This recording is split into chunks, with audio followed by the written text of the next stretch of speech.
မူဂျူဆီယာမဆက်လုပ်ပြီးဆိုတာနဲ့အခက်အခဲဆုံးကတော့ပထမဦးဆုံးနေ့မှာငိုနေတဲ့ကလေးတွေကိုဘယ်လိုထိရမလဲဆိုတာပါပဲ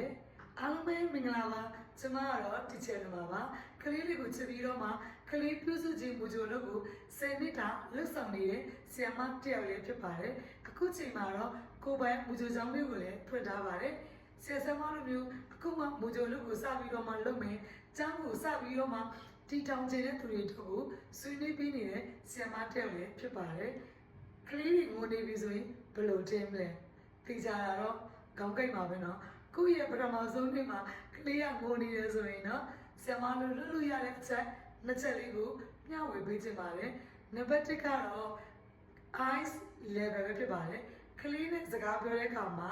ကိုကမတ်တည့်ရပြီးတော့မှငုတ်ပြီးပြောတာမျိုးကိုမလုပ်ပါနဲ့ကလေးရှိကိုသွားပြီးတော့မှကလေးနဲ့ကိုနဲ့ဗရဲနဲ့ကြတော့အောင်ဒူးလေးကိုထောက်ပြီးတော့မှမျက်လုံးလေးစုံပြီးတော့မှစကားပြောပေးဖို့လိုပါတယ်ဒီလိုမျိုးပြုမှုခြင်းကကလေးရဲ့စိတ်ကိုလုံခြုံမှုရစေပါတယ်။အော်တန်တီကဘာလေးအစီအစဉ်ဖြစ်နေတာလဲသမီးလေးကဝမ်းနေရလားလားတီချာနဲ့တူကစားကြမယ်စသည်အားဖြင့်ကလေးကိုကိုနဲ့တန်းနဲ့ပြောပြတဲ့အခါမှာကလေးကငိုနေတာကိုလည်းအဆင်ပြေနိုင်ပါတယ်နံပါတ်2ကတော့ the power of sounds လို့ခေါ်ပါတယ်တချင်းလေးနဲ့ငိုနေတဲ့ကလေးကိုထိန်းပေးဖို့ရပါတယ်ကလေးငိုတာကိုကလေးဒါလေးငိုနေတော့သမီးလေးငိုနေတော့ဆိုပြီးတော့မှစူးစမ်းပြီးတော့မှတိတ်နေမယ်ဆိုရင်တော့သိကြတယ်ကလေးကတော့အငို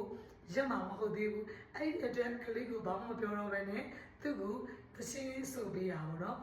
ဒီ channel မှာလို့ပြောပြဆိုတာနဲ့မိဘအများစုတွဲမြင်တဲ့သချင်းလေးတစ်ပုဒ်ရှိတယ်ပေါ့နော်အဲ့ဒီချင်းလေးကတော့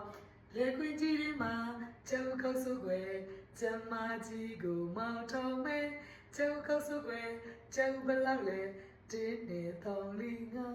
ဒီချင်းကတော့ကျမမိဘအများစုကကျမနဲ့တွဲပြီးတော့မှပြီးတဲ့သချင်းလေးပဲဖြစ်ပါတယ်ပေါ့နော်အဲ့ဒီချင်းလေးမျိုးဆိုပြီးလို့ရတယ်ဒါမှမဟုတ်လဲ the wheels on the bus go round and round သချင်းဆိုပြီးတဲ့အခါမှာကလေးကငိုနေတာကိုရက်ပြီးတော့မှကိုယ့်ကိုကြည့်ပြီးတော့မှဒီချင်းကဘာလို့မှလဲဆိုပြီးတော့မှသူကစိတ်ဝင်စားပြီးတော့မှသူငူတာကိုလည်းဆက်သွားနိုင်ပါတယ်ဒီလိုနည်းနည်းလေးနဲ့ကလေးကိုနှွေးထွေးတဲ့သူဝမ်းနေနေတာကိုဆရာမသိတယ်ဆရာမနားလေရဆိုရဲခံစားချက်လေးနဲ့ကိုကကလေးကိုထိန်းချောင်းပေးမယ်ဆိုရင်ကလေးကအဆင်ပြေနိုင်ပါတယ်